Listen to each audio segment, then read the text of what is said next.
ورحمۃ اللہ نحمده ونصلي على رسوله الكريم اما بعد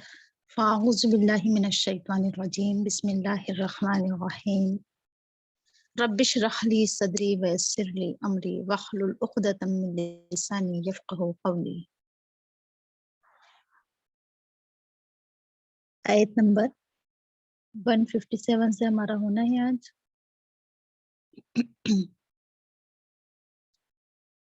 الذين يتبعون الرسول النبي الأمي الذي يجدونه مكتوبا عندهم في التوراة والإنجيل يأمرهم بالمعروف وينهاهم عن المنكر ويحل لهم الطيبات ويحرم عليهم الخبائث ويزع عنهم إصرهم والأغلال التي كانت عليهم فالذين آمنوا به وعزروه ونصروه واتبعوا النور الذي أنزل معه اولئک هم المفلحون. وہ لوگ جو اتباع کرتے ہیں رسول کی، نبی امی کی، جسے انہوں نے پایا لکھا ہوا اپنے پاس تورات میں اور انجیل میں، وہ انہیں حکم دے رہا ہے نیکیوں کا اور روک رہا ہے برائیوں سے، اور حلال کر رہا ہے ان کے لیے تمام پاکیزہ چیزیں اور حرام کر رہا ہے ان پر خبائث، اور وہ ہٹا رہا ہے ان سے وہ طوق و سلاسل جو انہوں نے اپنے اوپر لاد لی ہیں. پس وہ لوگ جو اس پر ایمان لے آئیں اور اسے تقویت پہنچائیں اور اس کی مدد کریں اور اتباع کریں اس نور کی جو نازل کیا گیا ہے اس کے ساتھ، یہی لوگ کامیاب ہونے والے ہیں.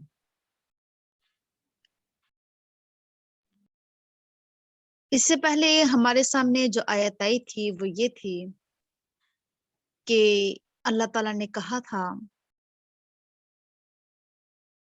کہ میری رحمت ہر چیز پر وسیع ہے، اور میں نے اپنی رحمت ان لوگوں کے لیے واجب کر دی ہے، لکھ دی ہے، جو اللہ سے ڈرتے ہیں، جو تقوی اختیار کرتے ہیں اور جو زکوٰۃ ادا کرتے ہیں اور جو ہماری آیات پر ایمان رکھتے ہیں. اب اس آیت میں کچھ اور صفات بیان کی جا رہی ہیں کہ اور وہ کون سی صفات ہیں کہ جس کی بنا پر اللہ تعالیٰ کی رحمتوں کا نزول ہوتا ہے. اللہ تعالیٰ کی رحمت کن لوگوں کے لیے ہوتی ہے؟ 3 صفات ہمارے سامنے کل آئی تھی. پہلی صفت آئی تھی تقوی، دوسری صفت آئی تھی زکوٰۃ کی ادائیگی، اور تیسری صفت آئی تھی اللہ کی آیات پر ایمان رکھنا. اب آج ہم کچھ اور صفات بھی پڑھنے جا رہے ہیں. اللہ تعالیٰ کی رحمت سے مراد ایک تو یہ ہے کہ دنیا میں بھی اللہ تعالیٰ کی رحمتیں نازل ہوں گی، اور آخرت میں بھی اللہ تعالیٰ کی رحمت اس پر نازل ہوگی. اور رحمت کی سب سے اچھی نشانی یا مظہر کیا ہے کہ جنت میں دخول ہو جانا، جنت کا داخلہ. جنت میں جو شخص داخل ہو گیا اس پر اللہ تعالیٰ کی رحمت ہو گئی. تو آج ہم وہ صفات پڑھنے جا رہے ہیں کہ جو صفات ہمیں جنت میں لے جانے کا ذریعہ بنے گی. ٹھیک ہے، تو الذین یتبعون الرسول النبی الامی الذی، اس آیت میں ہم کچھ صفات بھی پڑھیں گے، اور پھر اس آیت کو پڑھنے کے بعد اللہ کے رسول صلی اللہ علیہ وسلم کا مقام، آپ کا مرتبہ، آپ کا منصب ہمارے سامنے واضح ہوگا کہ اللہ کے رسول صلی اللہ علیہ وسلم کیا ہیں. ٹھیک ہے، تو الذین یتبعون الرسول النبی الامی الذی یجدونہ مکتوبا عندہم فی التوراۃ. پہلے ہم کیا پڑھ لیتے ہیں؟ اللہ کے رسول صلی اللہ علیہ وسلم کے کچھ صفات پڑھ لیتے ہیں، اس کے بعد پھر ہم یہ دیکھیں گے کہ ہمارے کرنے کے کیا کام ہیں. تو یہاں پر بتایا جا رہا ہے کہ وہ کیا ہے؟ الرسول ہے. رسول کا روٹ ورڈ جو ہے وہ کیا ہے؟ را سین لام، ارسلا یرسلو ارسالا. اس کے میننگ کیا ہوتے ہیں؟ بھیجنا. یعنی رسول کے میننگ کیا ہوتے ہیں؟ بھیجا ہوا شخص، کہ جسے اللہ نے مبعوث کیا ہو، جسے اللہ نے اٹھایا ہو، جسے اللہ نے بھیجا ہو. رسول یعنی قاصد، پیغامبر، کیونکہ رسالہ کہتے ہیں پیغام کو، پیغام لانے والا. الرسول، اسی نے تو کیا کہا جاتا ہے؟ پیغمبر۔ جو اللہ تعالیٰ کا پیغام بندوں تک پہنچا رہا ہو، وہ شخص کہ جس کے پاس اللہ تعالیٰ کے پاس سے پیغامات آ رہے ہوں، اسے رسول کہا جاتا ہے۔ یعنی وہ شخص کہ جس پر اللہ تعالیٰ کی طرف سے رسالت آئی ہو، جسے اللہ تعالیٰ نے رسالت سے نوازا ہو۔ تو یہ رسالت، یہ کیا ہے؟ اللہ تعالیٰ کی طرف سے ایک عظیم نعمت ہے۔ اللہ تعالیٰ جس شخص کو چن لیتا ہے، منتخب کر لیتا ہے، جس شخص کا انتخاب کر لیتا ہے، تو اللہ تعالیٰ اس کی طرف اپنے پیغامات بھیجتا ہے، اپنی رسالت بھیجتا ہے۔ اسی لیے رسولوں کا مقام کیا ہے؟ تمام انسانوں میں سب سے زیادہ، سب سے پہلا مقام اگر کسی انسان کا ہے تو وہ رسول ہیں۔ اس کے بعد رسول کی دوسری تعریف کی جا رہی ہے کہ ان نبی، وہ رسول کیا ہے؟ وہ نبی بھی ہے۔ اور نبی، یہ اس کو ہم کیا بولتے ہیں؟ جسے ہم بولتے ہیں نبوت۔ اور نبوت کسے کہتے ہیں؟ بہت ہی اعلیٰ چیز، بہت برتر، تو بہت عمدہ، ٹھیک ہے، بہت اونچی چیز کو نبوت کہا جاتا ہے۔ تو یہ نبوت، یہ اللہ تعالیٰ کی طرف سے ایک اعلیٰ مقام، ایک اعلیٰ منصب ہے، ایک اعلیٰ مرتبہ ہے جو اللہ تعالیٰ عطا فرماتا ہے۔ اگر ہم اس کا روٹ ورڈ نون با واو لیں، نبوت، اور اگر ہم اس کا روٹ ورڈ نون با حمزہ لیں، نبا، آپ سب جانتے ہیں خبر کو کہتے ہیں، یعنی وہ جو متنبع کرنے کے لیے آیا ہو، باخبر کرنے کے لیے آیا ہو، آگاہ کرنے کے لیے آیا ہو، وارن کرنے کے لیے آیا ہو انسانوں کو، یہ بھی ایک مطلب ہو سکتا ہے اس کا۔ تو رسالت و نبوت ایک ساتھ بھی بولا جاتا ہے یہ۔ تو اللہ تعالیٰ نے اللہ کے رسول صلی اللہ علیہ وسلم کو رسالت و نبوت سے سرفراز فرمایا، ایک اعلیٰ پوسٹ، ایک اعلیٰ مقام و منصب سے آپ کو سرفراز فرمایا گیا۔ آپ کو اپنے پیغام کے لیے چنا، رسالت کے لیے چنا، اور آپ کو علم نبوت عطا کیا گیا، مقام نبوت آپ کو عطا کیا گیا۔ اس آیت کو پڑھنے کے بعد ہمیں اللہ کے رسول صلی اللہ علیہ وسلم کی عظمت، آپ کی اہمیت و فضیلت کا احساس ہوتا ہے، معلوم ہوتا ہے کہ اللہ کے رسول صلی اللہ علیہ وسلم بہت ہی اعلیٰ مقام پر فائز تھے، ٹھیک ہے۔ تو بہرحال اس آیت کو پڑھنے کے بعد جہاں ایک طرف اللہ کے رسول صلی اللہ علیہ وسلم کا مقام واضح ہو رہا ہے، جہاں آپ کی عظمت کا احساس ہو رہا ہے، وہاں اس چیز کو پڑھنے کے بعد کہ رسول اور نبی کو پڑھنے کے بعد اس بات کا احساس ہو رہا ہے کہ یہ آپ کی ذمہ داریاں تھیں۔ یعنی یہ جو عہدہ ہوتا ہے اللہ تعالیٰ کی طرف سے، کوئی بھی عہدہ ہو، وہ اپنے ساتھ بہت ساری ذمہ داریاں لے کر آتا ہے۔ تو یہ رسالت النبوت اگر ایک بہت ہی اعلیٰ مقام ہے تو اپنے ساتھ بہت ساری ذمہ داریاں بھی لے کر آتا ہے، چونکہ سب سے اعلیٰ مقام ہے یہ، تو ذمہ داریاں بھی بہت اعلیٰ تھیں کہ الرسول، یعنی وہ انسان جو لوگوں تک اللہ تعالیٰ کا پیغام پہنچائے، جو رسالت کا حق ادا کرے، النبی، وہ جو لوگوں کو باخبر کرے، جو لوگوں کو آگاہ کرے، جو لوگوں کو متنبع کرے، جو لوگوں کو وارن کرے۔ تو یہ ذمہ داریاں اللہ کے رسول صلی اللہ علیہ وسلم کے یہ کام، آپ کے یہ جو یہ آپ کی سرگرمیاں تھیں، آپ کی ایکٹیویٹیز تھیں، وہ ہمیں اس آیت کو پڑھنے کے بعد واضح ہو رہی ہیں کہ اللہ کے رسول صلی اللہ علیہ وسلم کس مشن کو لے کر آئے تھے، کن کاموں کو کرنے کے لیے دنیا میں تشریف لے کر آئے تھے۔ اس کے بعد یہ الامی، اب یہاں پر تیسری صفت بتائی جا رہی ہے اللہ کے رسول صلی اللہ علیہ وسلم کی کہ آپ امی تھے۔ اور امی کسے کہتے ہیں؟ کہ جو لکھنا پڑھنا نہیں جانتا ہو۔ سوال یہ پیدا ہوتا ہے کہ کیا یہ کوئی صفت ہے امی ہونا، کہ اللہ کے رسول صلی اللہ علیہ وسلم امی تھے، پڑھنا لکھنا نہیں جانتے تھے؟ یہاں صفات کے تناظر میں یہاں پر بیان کیا جا رہا ہے کہ جسے اللہ کے رسول صلی اللہ علیہ وسلم کی یہ کوئی خوبی تھی۔ تو دیکھیے اس میں اللہ تعالیٰ کی ایک حکمت تھی کہ اللہ تعالیٰ نے اللہ کے رسول صلی اللہ علیہ وسلم کو امی بنایا، اللہ کے رسول صلی اللہ علیہ وسلم نے خود بھی یہ بات کہی ہے کہ ہم کیا ہیں، وہ لوگ ہیں کہ نہ تو ہم لکھنا جانتے ہیں اور نہ حساب کتاب کرنا جانتے ہیں۔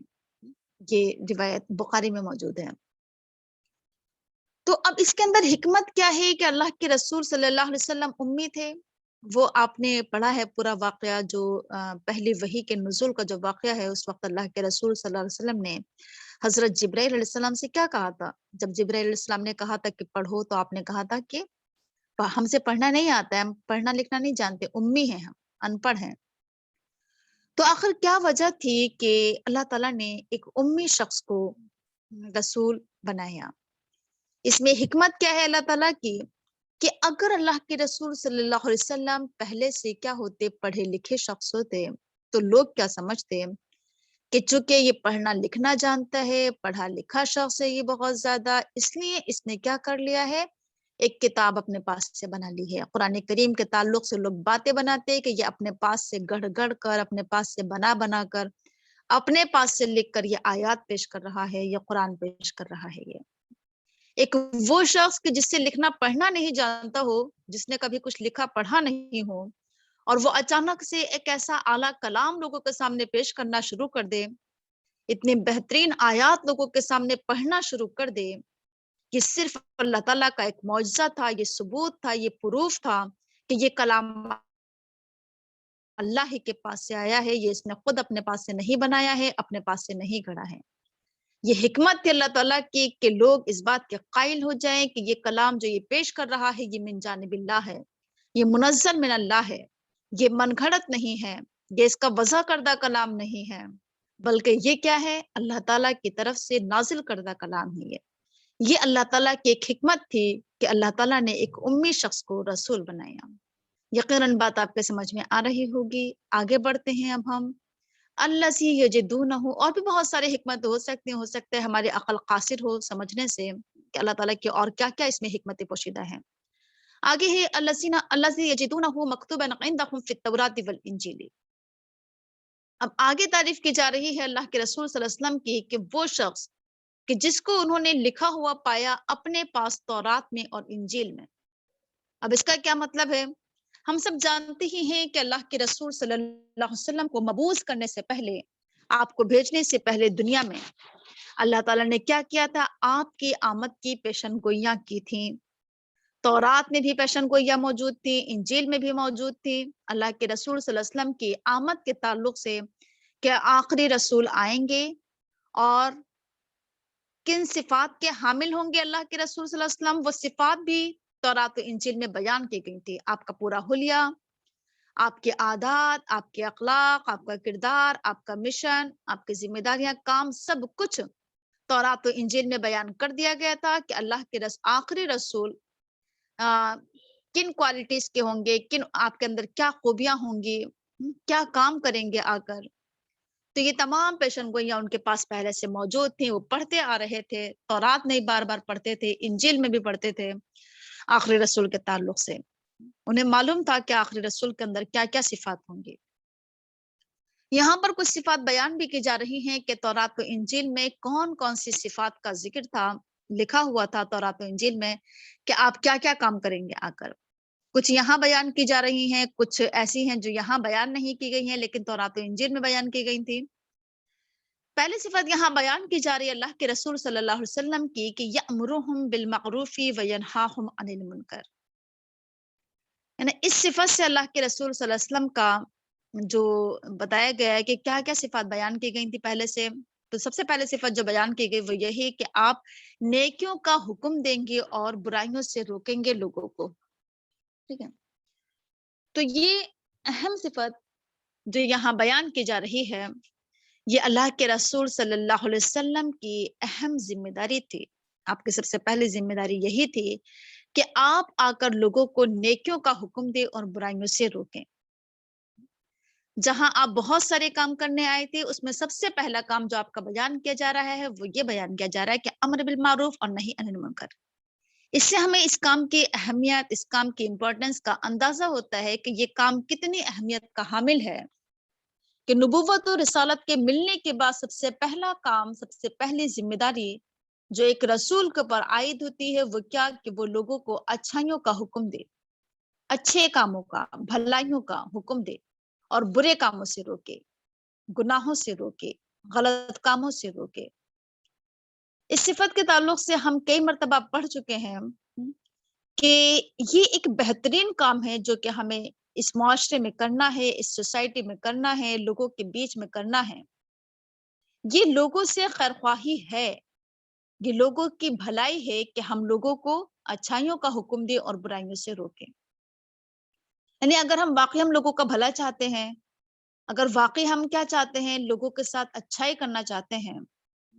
لوگوں کی خیرخواہی چاہتے ہیں، خیرخواہی اگر ہمیں مطلوب ہے لوگوں کی، تو ہمیں کیا کرنا ہوگا کہ ہم لوگوں کو نیکیوں کا حکم دیں اور برائیوں سے روکیں۔ یہ اولین ذمہ داری ہے جو اللہ کے رسول صلی اللہ علیہ وسلم پر عائد تھی،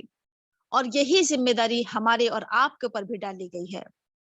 جو آیت آپ بار بار پڑھتی ہیں، ہر درس میں، ہر اجتماع میں آپ کے سامنے وہ آیت آپ کو بار بار یاد دلائی جاتی ہے، اور ہمیں بار بار یاد دلائی جاتی ہے۔ وہ کیا ہے کہ کنتم خیر امۃ اخرجت للناس تأمرون بالمعروف وتنہون عن المنکر۔ بار بار ہمیں قرآن یاد دلاتا ہے کہ ولتکم منکم امۃ یدعون الی الخیر ویأمرون بالمعروف وینہون عن المنکر۔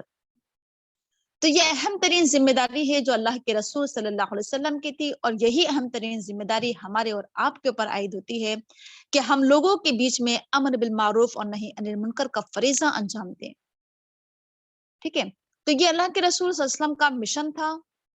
یہ آپ کی آمد کا مقصد تھا، اور یہی کیا ہے مشن ہمارا بھی ہونا چاہیے کہ ہم بھی اس مشن پر کام کریں، امر بالمعروف اور نہی عن المنکر۔ یہ ہمارا اور آپ کا مشن ہونا چاہیے۔ ہماری سرگرمیاں، ہماری ایکٹیویٹیز ہونا چاہیے کہ ہم کیا کریں، لوگوں کو نیکیوں کا حکم دیں اور برائیوں سے روکیں۔ آگے بڑھتے ہیں اب ہم، وَيُحِلُّ لَهُمُ الطَّيِّبَاتِ وَيُحَرِّمُ عَلَيْهِمُ الْخَبَائِثَ۔ اور وہ اب دیکھیں، میں اس کی امر بالمعروف اور نہی عن المنکر کی زیادہ تشریح نہیں کر رہی ہوں، کیونکہ یہ بات آپ کے سامنے بارہا آ چکی ہے کہ معروف کیا ہوتا ہے اور منکر کیا ہوتا ہے۔ معروف کا جو روٹ ورڈ ہے وہ غین رفع ہے، اور اس کی میننگ ہوتے ہیں جانی پہچانی چیز، معروف و مشہور چیز، یعنی ہر وہ نیک کام، ہر وہ اچھا کام کہ جو لوگوں کے بیچ میں معروف و مشہور ہو، جس کو ہر کوئی اچھا سمجھتا ہو۔ اچھے کام کو تمام لوگ ہی اچھا سمجھتے ہیں، اور منکر،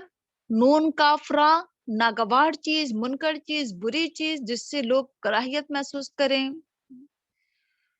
تو وہ کیا ہے، منکر ہے۔ یعنی ہر وہ غلط کام جس کو ہر کوئی غلط سمجھے، یعنی صرف دین اسلام ہی میں نہیں بلکہ جس کو ہر کوئی غلط سمجھتا ہو۔ جیسے مثال کے طور پر شراب ہے، ہر کوئی اس کو غلط سمجھتا ہے، زنا ہے، چوری ہے، جھوٹ ہے، ہر قوم میں، ہر مذہب میں ان تمام چیزوں کو غلط سمجھا جاتا ہے، تو یہ منکر ہے۔ یعنی کسی نئی چیز کو منع کرنے نہیں آئے ہیں کہ یہ نہ کرو، کسی نئی بات کا حکم دینے نہیں آئے ہیں،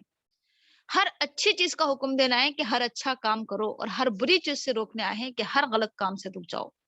ہر اس کام سے رک جاؤ جس کو تمام لوگ غلط سمجھتے ہوں، برا سمجھتے ہوں۔ تو آگے بڑھتے ہیں، وَيُحِلُّ لَهُمُ الطَّيِّبَاتِ وَيُحَرِّمُ عَلَيْهِمُ الْخَبَائِثَ۔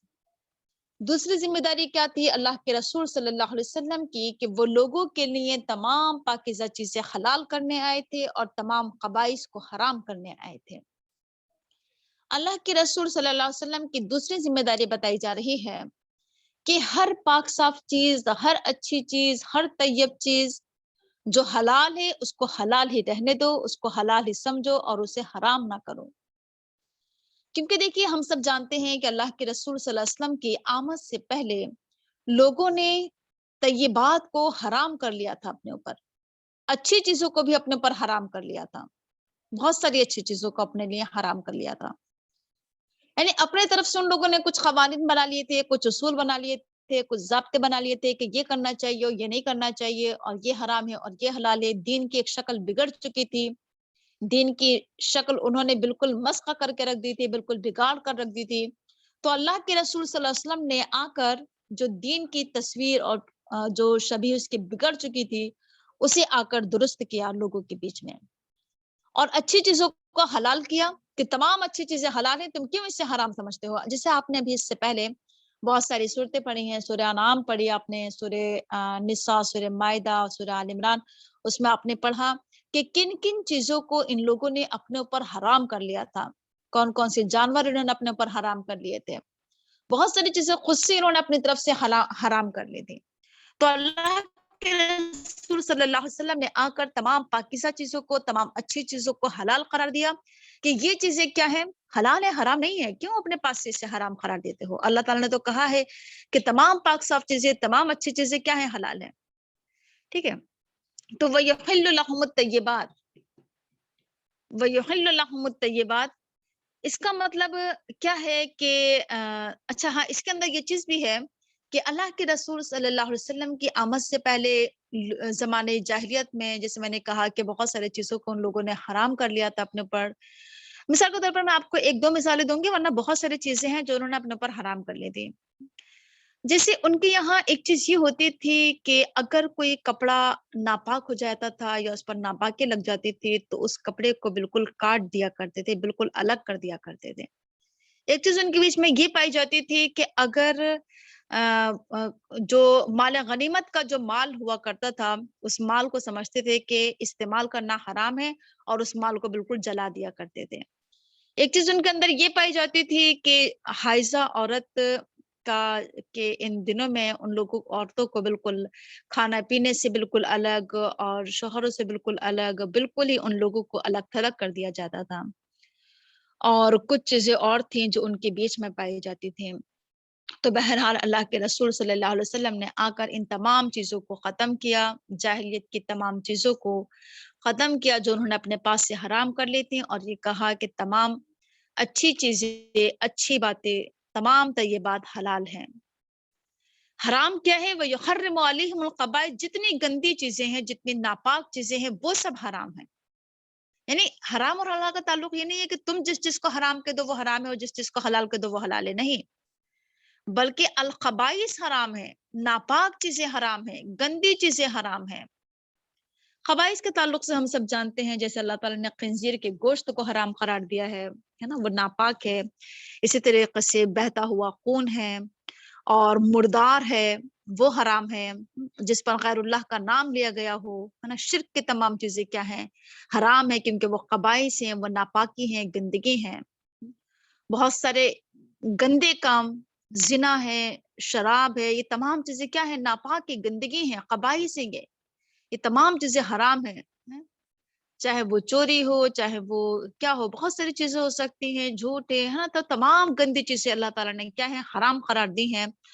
چاہے وہ کھانے پینے کی چیزیں ہوں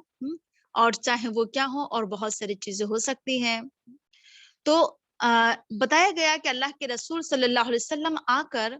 کوئی ایسا نہیں ہے کہ کچھ آ کر نئے نئے احکامات دیں گے کہ یہ کرو اور یہ نہ کرو، اور یہ حلال اور یہ حرام، نہیں، بلکہ وہی تمام پاکیزہ چیزیں، وہی تمام اچھی چیزیں جو حلال ہونا چاہیے انہیں کو حلال قرار کریں گے، اور ہر گندی چیز، ہر ناپاک چیز جسے حرام ہونا چاہیے انہیں تمام چیزوں کو حرام قرار دیں گے آ کر. یہ بتا دیا گیا تھا پہلے سے تورات میں. آگے ہی وَيَزَعُ عَنْهُمْ إِسْرَهُمْ وَالْأَغْلَالَ الَّتِي كَانَتْ عَلَيْهِمْ. اب تیسری ذمہ داری بتائی جا رہی ہے اللہ کے رسول صلی اللہ علیہ وسلم کی، کہ اللہ کے رسول صلی اللہ علیہ وسلم آ کر اور کیا کریں گے؟ وہ بندشیں، وہ زنجیریں، وہ ہتکڑیاں، وہ طوق السلاسل جو انہوں نے اپنے اوپر لاد لیے ہیں، اللہ کے رسول صلی اللہ علیہ وسلم آ کر ان کے اوپر سے ہٹائیں گے، اسے دور کریں گے. وضعن، وضع کے میننگ ویسے رکھنا ہوتے ہیں، لیکن ان کے ساتھ آئے تو ہٹانا، دور کرنا. تو اللہ کے رسول صلی اللہ علیہ وسلم کیا کریں گے؟ ہٹائیں گے آ کر، دور کریں گے ان سے آ کر، وہ بوجھ اتار دیں گے ان پر سے آ کر، وہ بندشیں ختم کر دیں گے، کھول دیں گے جس میں یہ جکڑے ہوئے ہیں، جس میں یہ جکڑے ہوئے تھے، ان تمام چیزوں کو آ کر کیا کر دیں گے؟ ہٹا دیں گے. اور دیکھیے اللہ کے رسول صلی اللہ علیہ وسلم نے آ کر ایسا کیا بھی. دیکھیے ہم سب جانتے ہیں کہ اللہ کے رسول صلی اللہ علیہ وسلم کے آنے سے پہلے لوگ کیسے کیسے کام کر رہے تھے، کیا ان کے بیچ میں کیسے خرافات پائی جاتی تھیں، شرک و بدعت کے کتنے کام، عجیب و غریب طریقے سے عجیب و غریب کام ان کے بیچ میں ہو رہے تھے. نہ جانے انہوں نے دین کے نام پر اپنے بیچ میں نہ جانے کون کون سی رسم و رواج ان کے بیچ میں ایسی پائی جاتی تھی کہ جس میں وہ جکڑے ہوئے تھے، جس سے وہ اپنے آپ کو نکال نہیں پا رہے تھے۔ اللہ کے رسول صلی اللہ علیہ وسلم نے آ کر یہ بہت ہی اہم کام انجام دیا ہے کہ اللہ کے رسول صلی اللہ علیہ وسلم نے ان کی بندشیں کھولی آ کر، انہیں کھول دیا، ان کے اوپر سے وہ بوجھ ہٹا دیے جس بوجھ کے تلے وہ دبے چلے جا رہے تھے، جو بندشیں انہوں نے خود اپنے اوپر لاگو کر لی تھی اور وہ دین کی بندشیں نہیں تھیں، وہ انہوں نے خود اپنے اوپر لاد لی تھی، وہ اللہ کے رسول صلی اللہ علیہ وسلم نے ان کے اوپر سے آ کر ہٹائی تھی۔ اور وہ توق سلاسل کہہ لیجیے یا وہ بوجھ کہہ لیجیے، وہ بندشیں کیا تھیں، کہاں تک ان کا ذکر کیا جائے، بہت ساری تھیں، بہت سارے خرافات تھے جو ان کے بیچ میں پائی جاتی تھیں، جسے میں ایک مثال کے ذریعے سمجھانا چاہوں گی۔ جیسے میں آپ کو ایک مثال دیتی ہوں کہ ان کے یہاں حج کی شکل آپ دیکھ لیجیے کس قدر بگڑ گئی تھی، نہ جانے کون کون سی باتیں حج کے تعلق سے ان کے بیچ میں مشہور ہو گئی تھی، ننگے ہو کر طواف کرنا اور سیٹیاں بجانا، وہاں پر تالیاں بجانا، اور پھر قربانی کا گوشت اور خون اس کا کعبے کی دیواروں پر لتھیڑنا، ہے نا، کتنی مطلب گندی اور حرکتیں کرنا، اور پھر مطلب نہ جانے مطلب سوچ کا کتنا بگڑ جانا ان کے، آپ دیکھیے ذرا، ہے نا، کہ ان کا دین کا نظریہ کہہ لیجیے یا دین کی شکل کہہ لیجیے کیسے ان کے بیچ میں بگڑ گئی تھی، ہے نا، کہ اللہ تعالیٰ نے قرآن کریم میں کہا کہ اللہ تعالیٰ کو نہ تو گوشت پہنچتا ہے نہ خون پہنچتا ہے، لیکن اسے تمہارا تقویٰ پہنچتا ہے۔ تو حج کی شکل ان کے بیچ میں بالکل بگڑ چکی تھی، کس قدر ان کے بیچ میں فحاشی کہہ لیجیے، عریانیت کہہ لیجیے، ننگا پن، بے حیائی، بے غیرتی، بے شرمی کس قدر عروج پر پہنچ چکی تھی کہ کعبے میں، کعبے کے سامنے کھڑے ہو کر ننگے ہو کر طواف کرنا، سوچیے ذرا۔ تو یہ تمام جو ان کے بیچ میں، جیسے ایک قرآن کریم میں ان کے بہت ساری ایسے خرافات کا ذکر کیا گیا ہے کہ حج کر کے جب لوٹتے تھے تو گھر کے دروازے سے داخل نہیں ہوتے تھے بلکہ گھر کے پیچھے سے داخل ہوتے تھے، عجیب و غریب منطق، ہے نا، نہ جانے کہاں کہاں سے ان کے بیچ میں یہ تمام خرافات آ رہی تھیں، تمام غیر اسلامی رسم و رواج جو ان کے بیچ میں داخل ہو رہے تھے۔ اللہ کے رسول صلی اللہ علیہ وسلم نے آ کر ان تمام غیر اسلامی رسم و رواج کا خاتمہ کیا، غیر شرعی، ہے نا، اور تمام غلط چیزوں کا خاتمہ کیا اور تمام اچھی چیزوں کا حکم دیا، ہے نا۔ تو یہ کچھ مثالیں ہیں، ورنہ تو ہزاروں طرح کی مثالیں دی جا سکتی ہیں کہ نہ جانے ان کے بیچ میں کتنی خرافات پائی جا رہی تھیں، ہے نا، کتنے غلط طور طریقے ان کے بیچ میں رائج ہو گئے تھے، عجیب و غریب طریقے سے۔ تو بہرحال اللہ کے رسول صلی اللہ علیہ وسلم نے آ کر ان تمام چیزوں کو ختم کیا جو انہوں نے اپنے اوپر لاد لی تھی۔ اب جیسے میں اس آیت کی تشریح میں یہ بات کہنا چاہوں گی کہ آج پھر سے وہی جاہلیت لوٹ کر آ گئی ہے، اور وہ جاہلیت جو پہلے پائی جاتی تھی کہ لوگوں نے اپنے اوپر سے کچھ، اپنے اوپر انہوں نے کچھ جو کہنا چاہیے غیر اسلامی چیزیں جو اپنے اوپر عائد کر لی تھیں، جو بوجھ انہوں نے اپنے اوپر ڈال لیے تھے خود سے، اپنے من گھڑت اور وضع کردہ چیزیں،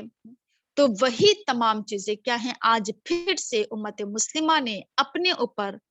وہی بوجھ، وہی توق، وہی سلاسل، وہی بندشوں میں آج پھر ہم جکڑتے چلے جا رہے ہیں، آج پھر ہم اسی میں گرفتار ہوتے چلے جا رہے ہیں۔ تمام غیر اسلامی رسم و رواج، تمام طرح کی خرافات، تمام طرح کی بدعت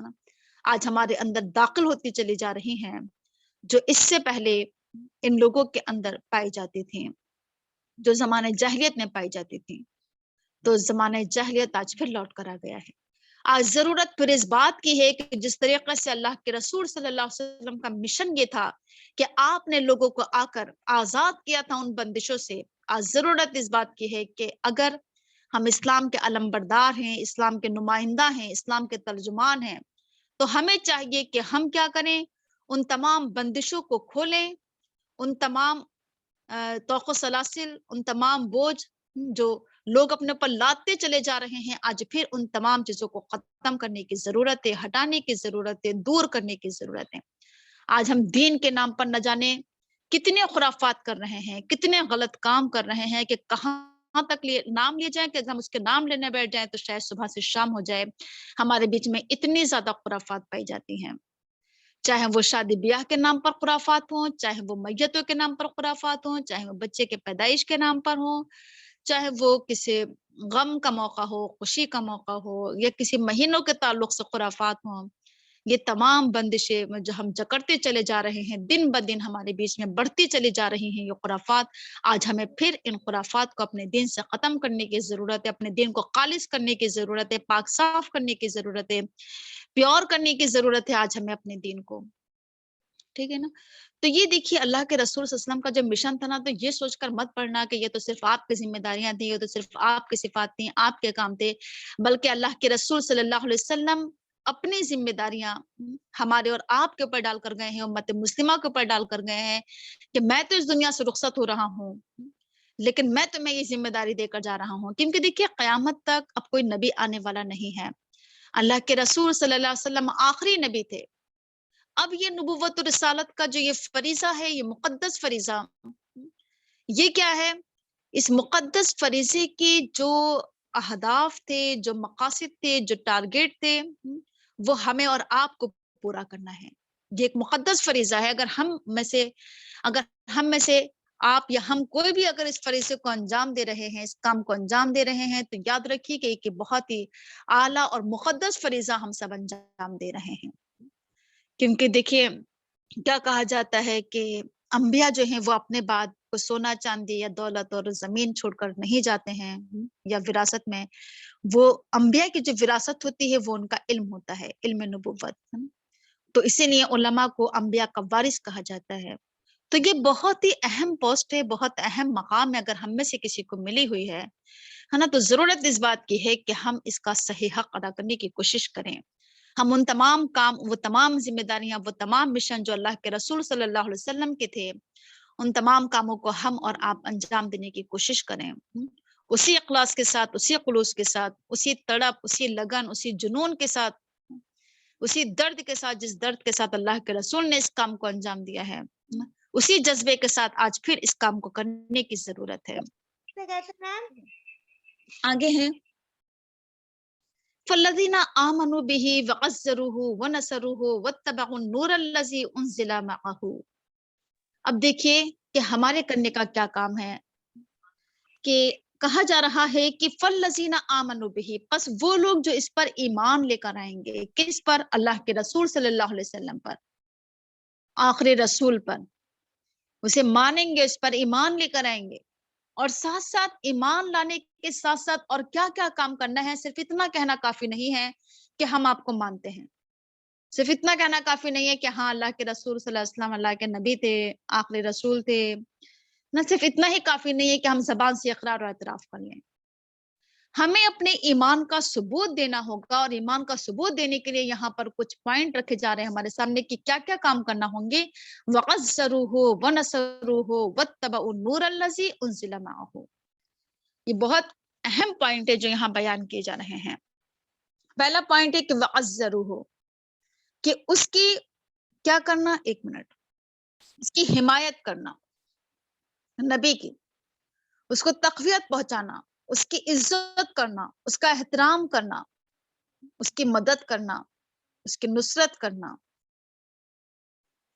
تو دیکھیے کہ ہاں اگر اس آیت کو سمجھنا ہو ہمیں، تو اس آیت کو سمجھنے کے لیے میں کہہ سکتی ہوں کہ یہ آیت اگر ہم دیکھیں، یہ تمام صفات صحابہ کرام کے اندر بدرجہ اتم موجود تھیں، صحابہ کرام انہی صفات کے حامل تھے۔ اللہ کے رسول صلی اللہ علیہ وسلم نے جن لوگوں کی ڈائریکٹ تربیت کی تھی، جنہوں نے اللہ کے رسول صلی اللہ علیہ وسلم کی سرپرستی میں جن کی مطلب تعلیم و تربیت اللہ کے رسول صلی اللہ علیہ وسلم کی سرپرستی میں ہوئی تھی، تو وہ ان صفات کے حامل تھے، ان کے اندر یہ تمام صفات پائی جاتی تھیں۔ وَعَزَّرُوهُ وَنَصَرُوهُ وَاتَّبَعُوا النُّورَ الَّذِي أُنزِلَ مَعَهُ۔ اللہ کے رسول صلی اللہ علیہ وسلم کا ادب کرنا، آپ کا احترام کرنا، آپ کی عزت کرنا، آپ کی توقیر کرنا، آپ کا اکرام کرنا، آپ کو تقویت پہنچانا، آپ کی حمایت کرنا، یہ تمام چیزیں صحابہ کرام کے اندر بہت زیادہ یعنی بہت زیادہ تعداد میں کیا کہنا چاہیے کہ بہت اچھے طریقے سے آپ کے اندر پائی جاتی تھی، صحابہ کرام کے اندر پائی جاتی تھی۔ تو دیکھیے ادب و احترام کی مثال میں آپ کو دوں کہ کس طریقے سے ادب و احترام کرتے تھے، حالانکہ بہت لمبی ڈیٹیل ہے اس کی، لیکن میں کچھ پوائنٹ میں بات آپ کے سامنے رکھوں گی کہ کیا بیان کیا جاتا ہے روایتوں میں کہ صحابہ کرام کا حال کیا تھا کہ جس وقت اللہ کے رسول صلی اللہ علیہ وسلم